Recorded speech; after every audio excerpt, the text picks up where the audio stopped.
ada sesuatu yang sangat istimewa masih di rangkaian bulan Syawal. Bila hari pertamanya kita menunaikan sholat Idul Fitri, bercengkrama dengan keluarga, membangun silaturahim yang erat, maka dari sejak hari keduanya sampai dengan akhir bulannya ada bentangan yang sangat istimewa yang hanya terdapat di bulan Syawal, dan langsung informasinya diberitakan oleh Nabi sallallahu alaihi wasallam. Sahabat Abu Ayyub Al-Ansari menerima informasi penting dari Nabi sallallahu alaihi wasallam yang kelak informasi ini akan dicantumkan, dirangkum oleh Al-Imam Muslim dalam kitab sahih beliau nomor hadis 1164. Qala Rasulullah sallallahu alaihi wasallam. Informasi disampaikan oleh Al-Imam Muslim mengambil sanad riwayat yang tersambung pada sahabat mulia Abu Ayyub Al-Ansari radhiyallahu taala anhu. Beliau menyampaikan, satu kali Rasulullah sallallahu alaihi wasallam pernah bersabda, "Man shama Ramadhana thumma atba'ahu sittan min Syawal," atau di riwayat lain bisittin min Syawal, fakana kasyami dahri. Siapapun insan beriman yang telah menyempurnakan puasa Ramadan, kemudian dia ikuti itu dengan menunaikan puasa 6 hari yang berlangsung di bulan Syawal, maka nilai puasa gabungan antara Ramadan yang sebulan itu plus 6 hari yang ditunaikan di bulan Syawal ini, digabungkan keduanya nilainya sama dengan puasa selama 1 tahun. Masya Allah, sebulan ditambah 6 hari itu punya nilai yang setara dengan 1 tahun. Ada 3 hal penting yang dapat diulas dari keterangan hadis ini. Yang pertama, Nabi Muhammad SAW memberikan apresiasi yang tinggi kepada setiap insan beriman yang telah menyempurnakan puasa Ramadan dengan memberikan satu tambahan 6 hari puasa lagi, yang dengan 6 hari ini nilai keseluruhannya menjadi puasa yang setara dengan 1 tahun penuh. Ini rumusnya bisa didapati dalam Quran surah ke-6 Al-An'am di ayat 160. Ketika Allah Subhanahu wa taala memberikan keutamaan khusus, keistimewaan spesial untuk Rasulullah sallallahu alaihi wasallam yang diperintahkan untuk diviralkan kepada umatnya, bahwa man jaa bil hasanati falahu asyru amthaliha.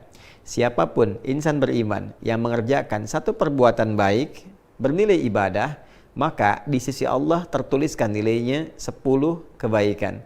Setiap satu pekerjaan mulia, satu ibadah, nilainya sama dengan 10 di sisi Allah Subhanahu wa taala. Jadi, kalau ada yang menunaikan puasa Ramadan sempurna selama sebulan, maka dikalikan 10, singkatnya senilai dengan 10 bulan. Bila kemudian 1 bulan 30 hari dikali 10 sama dengan 300, dan 6 hari dikalikan 10 sama dengan 60, 300 tambah 60 menjadi 360 hari. Bukankah ini akumulasi jumlah kurang lebih selama 1 tahun? Maka nilai fantastis ini diberikan oleh Allah Subhanahu wa taala sebagai hadiah untuk umat Nabi Muhammad sallallahu alaihi wasallam melalui kemuliaan Rasulnya. Puasa 1 bulan Ramadan plus 6 hari Syawal nilainya sama dengan 1 tahun penuh. Yang kedua, ini yang paling penting juga untuk dipahami, bahwa teknis penunaian puasa Syawal ini diungkapkan dengan kalimat thumma atba'ahu sittan.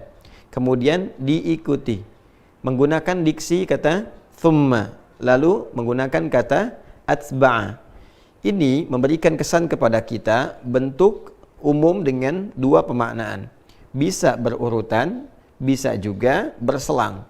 Karena kata thumma itu memberikan kesan jeda yang bisa berurutan secara langsung atau diselingi oleh satu kondisi, kegiatan atau peristiwa yang lain, tapi tetap diikutkan dalam frame yang sama.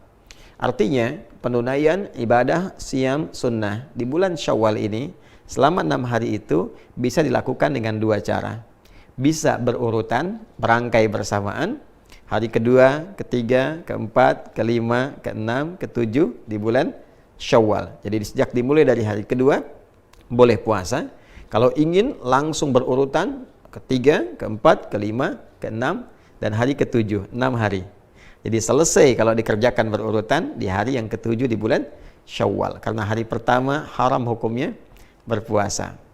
Namun jika ada kondisi yang menjadikan tidak memungkinkan dilakukan secara berurutan, maka boleh. Misal diselang dulu selama 1 hari, 2 hari, atau berdasar kondisi tertentu. Boleh jadi hari kedua masih ada pertemuan keluarga. Masih banyak hidangan-hidangan yang dipersembahkan. Kadang kunjungan ada makanannya. Maka sunnah yang terbaik adalah tidak berpuasa. Karena sedang suasana bahagia, kemudian dijamu, dan sunnahnya kita membatalkan makan bersama. Itu yang didahulukan. Nanti ada jeda-jeda berikutnya yang boleh jadi kegiatannya lebih longgar, lapang, tidak ada jamuan-jamuan tertentu, maka bisa dilakukan. Boleh, silahkan. Hari pertama misalnya kita tidak berpuasa. Hari kedua kita mulai berpuasa, hari ketiga jeda misalnya, keempat jeda, kelima berpuasa. Yang penting ada bentangan waktu sebulan untuk ditempuh guna menyempurnakan 6 hari puasa Syawal ini. Yang ketiga, persoalan fikih yang juga tidak kalah penting. Bagaimana bila ada yang masih memiliki utang qadha? Biasanya kasus ini melekat kepada muslimah yang datang haidnya dalam masa Ramadan itu misalnya, yang kemudian menjadikan puasa Ramadannya mendapatkan kesempatan qadha, seperti dipesankan di Quran surah kedua Al-Baqarah ayat 184 itu. Maka jika bertemu qadha yang sifatnya wajib dengan yang Syawal yang sifatnya sunnah, adabnya didahulukan yang qadha. Memang betul qadha ini masanya lebih panjang, ada kurang lebih 11 bulan mendatang, dari mulai Syawal sampai bertemu nanti dengan bulan Sya'ban berikutnya. Tapi penting diingat, kita tidak bisa menentukan kapan ajal itu akan tiba, kapan ajal datang. Karena itu daripada pulang kepada Allah membawa status berhutang, lebih baik selesaikan qadhanya. Kemudian setelah selesai qadha, baru kemudian kita memasuki puasa Syawal, menunaikan puasa Syawal dengan kadar waktu yang tersisa dan dilakukan ikhlas karena Allah Subhanahu wa taala. Bagaimana Ustadz kalau saya mengqadha dan tidak mendapati lagi sisa waktunya untuk Syawal? Maka tanamkan keinginan kuat untuk melakukannya. Dengan keinginan kuat itu, dengan harapan untuk bisa menunaikan, boleh jadi Allah berkenan memberikan pahala lebih dulu dengan niat yang ada, keinginan yang ada, sekalipun belum mendapati kesempatan untuk mengerjakannya. Ingat, kemuliaan dilihat oleh Allah Subhanahu wa taala pada kebeningan niat dan keadaan hatinya. La yu'akhidhukumullahu billagwi fi aymanikum walakin yu'akhidhukum bima kasabat qulubukum. Bahkan dalam kasus akan dinilai sebagai hukuman pun, kata Allah, Allah tidak akan menghukum dari canda yang keluar karena refleks pada perilaku kalian. Tapi apa yang diniatkan dari canda itu, apa yang diniatkan dari perbuatan itu yang mendapatkan penilaian di sisi Allah Subhanahu wa taala. Boleh jadi walaupun tidak mendapati kesempatannya, tapi karena ada keinginan kuat, niat, harapan, dan ingin mengikuti tuntunan syariat, itu yang mendapatkan penilaian di sisi Allah Subhanahu wa taala. Saudara-saudariku, kesempatannya hanya di bulan Syawal, tidak ada di bulan yang lain. Karena itu, mari kita optimis, memaksimalkan niat di dalam hati kita, mengondisikan ikhtiar kita. Semoga Ramadan yang telah tuntas ditunaikan bisa juga diikuti dengan kesempurnaan penunaian puasa 6 hari di bulan Syawal. Assalamualaikum warahmatullahi wabarakatuh.